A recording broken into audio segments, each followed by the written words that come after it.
Hi friends, ഇന്ന് നമുക്കൊരു fish മന്തി ഉണ്ടാക്കാം.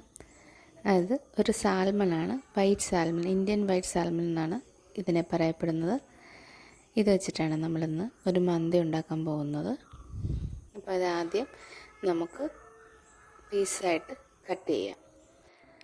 ഇതെല്ലാം 3-4 പീസായിട്ട് കട്ട് ചെയ്തിട്ടുണ്ട്. ഇതിനകത്ത് നമുക്ക് കുറച്ച് മസാലകൾ ചേർക്കേണ്ടതുണ്ട്. മഞ്ഞൾപ്പൊടി, മല്ലിപ്പൊടി, മുളക് പൊടി, ഉപ്പ്, കുരുമുളക് പൊടി, കുറച്ച് നാരങ്ങ നീരും കൂടെ ചേർത്ത് നമ്മളതിനൊന്ന് മിക്സ് ചെയ്ത് കുറച്ച് നേരം വെക്കണം. അത് കഴിഞ്ഞിട്ട് നമുക്ക് ആ മസാലയിലിട്ട് വേവിച്ച് എടുക്കാൻ വേണ്ടിയിട്ടുള്ളതാണ്. അല്ലാതെ കുറച്ച് ബാക്കി ഞാൻ അല്ലാതെ ചെയ്യുന്നുണ്ട്, കുറച്ച് ഫ്രൈ ആക്കി മാറ്റി വെക്കുന്നുണ്ട്. അപ്പോൾ നമുക്കിതെല്ലാം കൂടെ മിക്സ് ചെയ്തിട്ട് കുറച്ച് നേരം വെച്ചിട്ട് സൺഫ്ലവർ ഓയിലാണ് ഒഴിച്ചു കൊടുക്കുന്നത്. നമുക്ക് മീനൊക്കെ നിരത്തി വെച്ചിട്ട് സവാള, ക്യാപ്സിക്കം, ഇഞ്ചി വെളുത്തുള്ളിയുടെ ചതച്ചത്, തക്കാളി, ഇതെല്ലാം കൂടെ ഇട്ടിട്ട് നമ്മുടെ ഒരു മാഗി ക്യൂബും കൂടെ ജസ്റ്റ് പൊടിച്ച് അതിൻ്റെ മുകളിലൊന്നിട്ട് നമ്മൾ സൺഫ്ലവർ ഓയിൽ കുറച്ച് കൂടുതലായിട്ട് ഒഴിക്കണം. എന്നിട്ട് നമുക്കതിനെ അടച്ചു വെച്ച് ഒരു 5 മിനിറ്റ് ഒന്ന് വേവിക്കണം.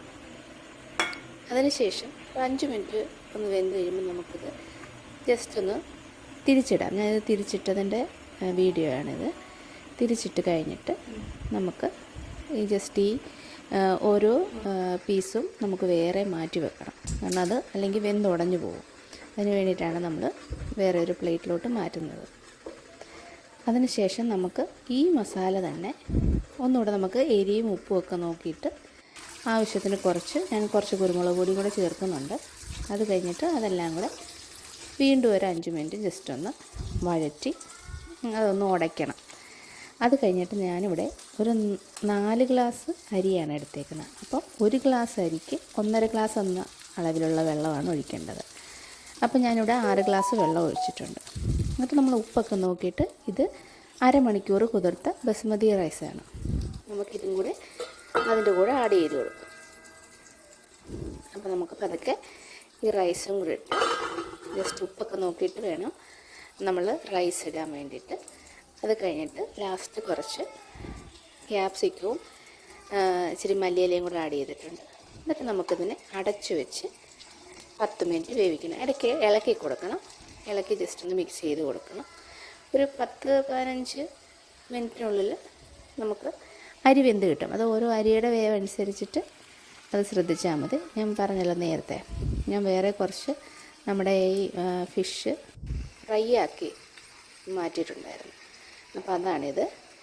നമ്മൾ മാറ്റി വെച്ച മുമ്പേ ആ മസാലയിൽ നിന്ന് എടുത്ത ആ മീൻ കഷ്ണവും കൂടെ ജസ്റ്റ് ഒന്നുകൂടെ ഒന്ന് തിരിച്ച് മറിച്ച് വിട്ടൊന്ന് മൊരിച്ചെടുക്കണം.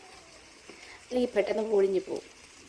അത് കഴിഞ്ഞിട്ട് നമ്മൾ ഒരു 10-15 മിനിറ്റ് കഴിഞ്ഞ് നോക്കുമ്പം നമ്മുടെ അരി ഒക്കെ ഒന്ന് വെന്ത് റെഡി ആയിട്ടുണ്ട്. ഇപ്പോൾ ഒരു കുഴഞ്ഞ ഒരു പോലെ ഇരിക്കും. പക്ഷേ ഇനിയൊന്ന് നമ്മൾ അടച്ചു വെച്ച് ദം ചെയ്യുമ്പോൾ അത് കറക്റ്റ് ആയിക്കോളും. ഇച്ചിരി തണുത്തൊക്കെ വരുമ്പോഴത്തേക്ക് നല്ല പെർഫെക്റ്റ് ആയിട്ട് തന്നെ നമുക്ക് കിട്ടും. അപ്പം ഈ റൈസ് ജസ്റ്റ് എല്ലാം സ്റ്റൗവൊക്കെ ഓഫ് ചെയ്ത് കഴിഞ്ഞ് നമ്മൾ ആ ഫ്രൈ ചെയ്ത് വെച്ചിരിക്കുന്ന ഫിഷെല്ലാം നിരത്തി കുറച്ച് മുളക് നമുക്ക് കുത്തി കൊടുക്കാം. മുളകൊക്കെ കുത്തി വെച്ചിട്ട് നമുക്കിനി ഇതിനെ അടച്ച് വെച്ച് ഒരു 5 അല്ലെങ്കിൽ 10 അതിനപ്പുറം പോലെ ചെറിയ ഫ്ലെയിമിലിട്ടിട്ട് നമുക്ക് അടച്ചു വെച്ച് ജസ്റ്റ് നമ്മൾ ബിരിയാണിയൊക്കെ ചെയ്യുന്ന പോലെ തന്നെ ഒന്ന് അടച്ചു വെച്ച് ചെറിയ തീയിൽ വെക്കണം. നമുക്ക് വേണമെങ്കിൽ നമുക്ക് മറ്റേ ചാർക്കോൾ വെച്ചിട്ട് അതിന് ആ പുകയുടെ ഒരു ചുവ കൊടുക്കാം. പക്ഷെ ഞാനത് ചെയ്യുന്നില്ല. നമുക്കിങ്ങനെ തന്നെ കഴിക്കാൻ നല്ല ടേസ്റ്റാണ്. നമുക്കൊരു 10 മിനിറ്റ് കഴിയുമ്പോൾ ചെറിയ തീയിലിട്ടിട്ട് ശ്രദ്ധിക്കണം, ചെറിയ തീയിൽ തന്നെ ഇടണം. നോക്കുമ്പോൾ നല്ല പെർഫെക്റ്റ് ആയിട്ടുള്ള നമ്മുടെ മന്തി ഇവിടെ കറക്റ്റായിട്ടുണ്ട്. നമുക്ക് വേറെ ഒരു ഡിഷിനകത്തോട്ട്